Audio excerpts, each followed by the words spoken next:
Halo semuanya, nama saya Mario Pascal Pahala dari Pendidikan Geografi 2020. Kali ini saya akan mempraktekkan micro teaching dengan metode pembelajaran discovery learning. Halo semuanya, selamat pagi. Pagi, Pak. Gimana nih kabarnya hari ini? Pilak Pak dikit. Kenapa tuh? Kenapa pilak? Kemarin pasti hujan-hujanan dari kampus. Baik, sebelum kita mulai pembelajaran hari ini, alhamdulillah ini kita berdoa ya. Silakan ketua kelasnya dipimpin. Oke, baik teman-teman. Sebelum memulai pembelajaran, kita berdoa terlebih dahulu. Berdoa, mulai. Berdoa selesai. Oke. Ketua kelasnya ada yang masuk Kak hari ini? Hadir semua, Pak. Baik, kalau begitu izinkan Bapak share screen PPT dulu. Baik, Pak. Oke, hari ini kita akan belajar pengenalan jauh untuk sistem informasi geografi. Kita pelajari pada pertemuan selanjutnya. Kira-kira ada yang tahu nggak apa itu yang berkaitan dengan pengenalan jauh? Saya Pak, pengenalan jauh itu berkaitan dengan satelit bukan ya Pak? Oh iya benar sekali ya. Satelit itu berkaitan dengan pengenalan jauh, di mana satelit itu komponen dari pengenalan jauh. Sekarang ada yang tahu nggak bentuk dari sekolah kita di pengenalan jauh? Saya mau jawab Pak. Oh ya, maaf, Jadi silakan. bentuk sekolah yang saya tahu itu kira-kira bentuknya huruf U. Oh iya benar sekali ya, Amal. Sekolah kita berbentuk U kalau dilihat dari pengenalan jauh. Oke, sekarang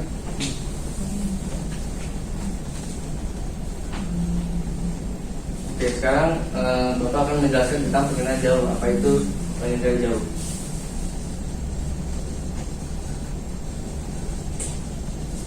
Pengenalan jauh menurut Dilesan bahwa ilmu serta seni untuk memperoleh suatu informasi mengenai suatu objek, daerah, serta gejala dengan jalan yang kemudian dianalisis data yang didapatkan menggunakan alat tanpa harus kontak langsung dengan objek serta daerah dengan gejala yang sudah dikaji. Jadi pengenalan jauh itu bisa mengkaji beberapa objek yang sangat luas tanpa menentunya. Ya, di sini ada komponen pengenalan jauh. Yang pertama itu ada sumber tenaga. Sumber tenaga ini bagi menjadi dua, ada sumber tenaga pasif dan aktif. Sumber tenaga pasif ini ada sumber tenaga matahari, yang mana sumbernya ini berasal dari matahari. Sumber tenaga buatan aktif berasal dari sumber buatan yang disebut tenaga pulsa. Jadi sistem aktif ini juga bisa dari pulsa. Kemudian yang kedua, atmosfer. Energi yang masuk ke bumi hanya sebagian kecil. Hal ini dikarenakan energi tersebut dihambat atmosfer melalui serapan, dipantulkan dan diteruskan dari permukaan bumi menuju atmosfer. Kemudian yang ketiga ada interaksi antara tenaga dan objek. Rekaman objek diperlukan wahana tenaga alami atau buatan yang direkam alat sensor dan deteksi atau detektor. Tenaga yang memancarkan ke permukaan bumi akan memantulkan dan direkam lagi oleh sensor. Kemudian yang keempat itu ada wahana dan sensor. Wahana ini adalah kendaraan yang berfungsi untuk menyimpan dan merekam. Wahana yang digunakan pengenalan jauh pada umumnya balon udara, pesawat terbang, pesawat terbang alik atau satelit. Kemudian ada sensor. Sensor ini merupakan alat yang berfungsi sebagai penerima tenaga pantulan maupun pancaran. Kemudian yang kelima ada pengguna data. Pengguna data ini adalah orangnya yang memakai pengenalan jauh. Jadi pengguna data ini kitanya itu yang menjalankan pengenalan jauh ini. Kemudian apa itu interpretasi citra? Interpretasi citra itu adalah kegiatan mengenali objek pada citra dengan cara menganalisis dan kemudian menilai penting atau tidaknya objek tersebut. Pengenalan objek citra berdasarkan karakteristik tersebut disebut unsur interpretasi citra. Jadi kalau mau kenalan, ini kalau mau kenalan dengan pengenalan jauh, kita sebentar interpretasi citra. Nah, apa aja sih unsur interpretasi citra? Yang pertama itu ada rona. Rona adalah tingkat kegelapan atau tingkat kecerahan objek pada citra. Biasanya kita lihat di penilaian jauh tingkat kecerahan itu cerah atau tidak. Yang kedua ada tekstur. Tekstur adalah perubahan rona pada citra yang dinyatakan dalam bentuk kasar, sedang, dan halus. Tekstur ini biasanya bisa dikatakan kalau kita melihat kebun atau hutan, itu bisa dilihat kasar atau halusnya. Kemudian yang ketiga itu bentuk. Bentuk merupakan atribut yang jelas sehingga banyak objek yang dapat dikenali berdasarkan bentuknya. Bentuk ini bisa persegi panjang, oval, ataupun lingkaran. Yang keempat ada ukuran. Ukuran ini mencirikan objek berupa jarak, luas, tinggi lereng, dan volume. Ukuran objek pada citra pada umumnya dalam bentuk angka berupa skala. Jadi kalau ukuran ini biasanya harus diukur dengan meteran atau alat ukur yang sudah dikhususkan. Kemudian yang kelima ada pola. Pola ini merupakan suatu keterangan pada suatu objek di lapangan yang tampak pada citra. Pola diklasifikasikan menjadi teratur, kurang teratur, dan tidak teratur. Pola ini sama seperti kita melihat sudut pandang subjektif. Jadi kita memandangnya teratur belum tentu orang teratur. Jadi ini bisa berubah-ubah tergantung pola pikir. Yang keenam ada situs. Situs adalah letak suatu objek terhadap objek lainnya yang ada sekitaran. Ini contohnya misalnya Bagas. Situsnya itu di belakangnya ada topik, di sampingnya ada Mila, di sarung kirinya ada Bungki. Gitu. Kemudian yang ketiga ada bayangan. Bayangan di sini merupakan faktor pengenalan yang penting dari beberapa objek yang justru dengan adanya bayangan menjadi lebih jelas sehingga bersifat menyembunyikan detail yang berada detail objek yang berada di dalam daerah gelap. Bayangan ini bayangan manusia aja, matahari datang dari mana, bayangannya pasti berlawanan. Kemudian asosiasi ini keterkaitan antara objek yang satu dengan objek yang lainnya biasanya berkaitan dengan situs, sama kayak tadi dicontohin, satu sama lainnya berkaitan. Kemudian apa sih tujuan mengamati foto udara? Tujuannya itu untuk menginterpretasikan foto udara. Melalui foto udara kita bisa mampu membuat asumsi, analisis, dan kesimpulan serta suatu proses yang ilmiah dalam memperoleh informasi permukaan bumi yang berarti. Alat yang digunakan itu contohnya itu stereoskop, sedangkan studinya itu disebut stereoskopis.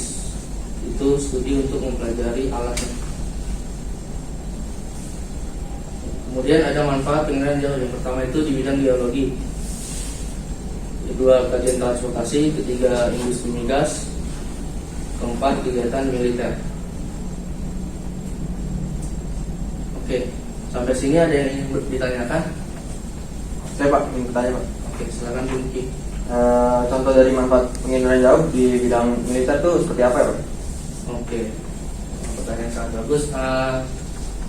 Manfaat penginderaan jauh di bidang militer itu untuk para pemimpin mengatur strateginya. Jadi kalau mau mengatur strategi, para pimpinan militer bisa melihat kajian di lapangan itu bagaimana sehingga dia bisa menentukan strategi apa yang bisa melancarkan misinya tersebut. Itu mungkin apakah jelas?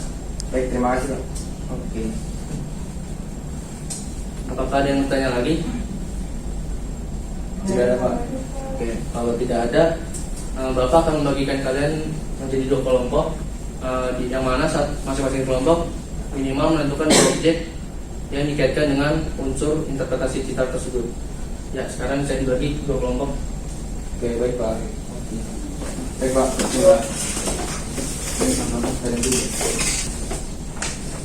Ya baik anak-anak, waktunya sudah habis. Sekarang Bapak ingin mendengar hasil diskusi dari kelompok 1. Saya Pak perwakilan dari kelompok 1. Oh ya, silakan Mila.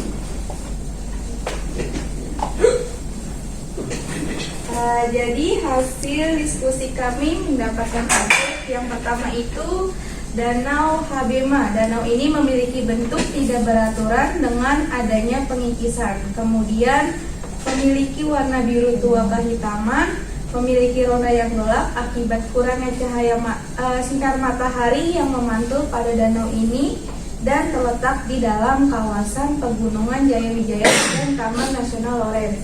Objek yang kedua itu Stadion Gelora Bung Karno. Stadion ini berbentuk oval, menyesuaikan lapangan dari estafet yang terdapat di dalam stadion. Memiliki rona yang cerah berwarna abu-abu pada atap stadion, dengan lapangan berwarna hijau serta berwarna merah tua di sekitar lapangan stadion. Memiliki tekstur tidak rata pada atap Stadion Gelora Bung Karno. Terdapat stadion olahraga lain, terdapat taman kota, terdapat fasilitas olahraga lain, dan parkiran helikopter di sekitar Stadion Gelora Bung Karno. Itu Pak hasil diskusinya. Oke, terima kasih. Satu beri tepuk tangan dulu dong. Oke, selanjutnya kelompok 2, Bapak yang mendengar hasil pemaparan diskusinya. Silakan Sabrina. 2. Maju Sabrina.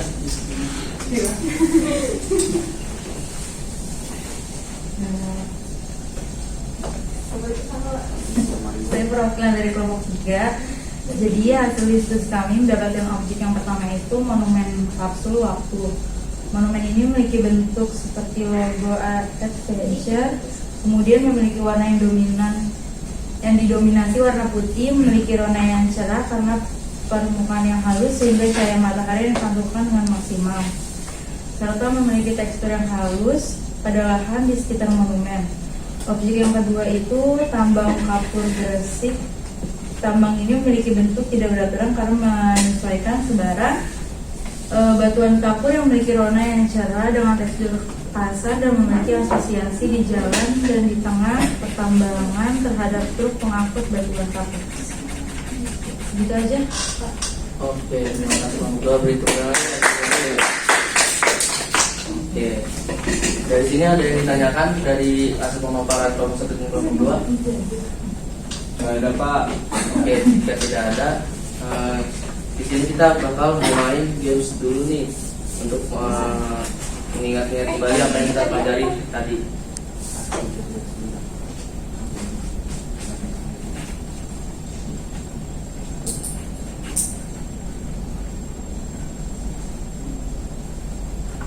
Oke, kita bakal mau main permainan tebak kata. Kalian harus menjawab apa ciri dari apa kata dari ciri-ciri berikut. Yang pertama itu ciri-cirinya komponen pengiriman jauh. Yang kedua itu pengganti sumber tenaga sistem pasif yang disebut dengan tenaga pulsa. Sumber tenaga apakah tuh? Saya Pak, boleh bantu jawab? Oh ya, boleh Taufik. Oke, jawabannya itu kayaknya sumber tenaga buatan Pak. Sumber tenaga buatan. Sumber tenaga. Oke, benar sekali Taufik. Selanjutnya ya, ada soal lagi nih.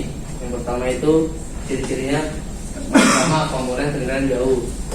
Yang kedua itu sumber energinya yang memanfaatkan gelombang elektromagnetik yang dipancarkan oleh matahari. Sumber tenaga apakah, Bu? Saya Pak mau jawab. Oke, Sabrina, silakan. Tenaga matahari. Matahari.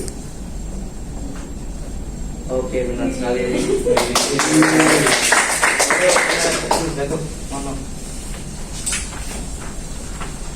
Oke, kira-kira ada yang ingin ditanyakan lagi terkait pengiriman jauh? Jawab. Oh ya, kalau nggak ada pertanyaan lagi, jangan lupa untuk mempelajari sistem informasi geografi yang tadi Bapak sampaikan ya untuk pertemuan selanjutnya. Sekian dari Bapak, terima kasih. Terima kasih Pak.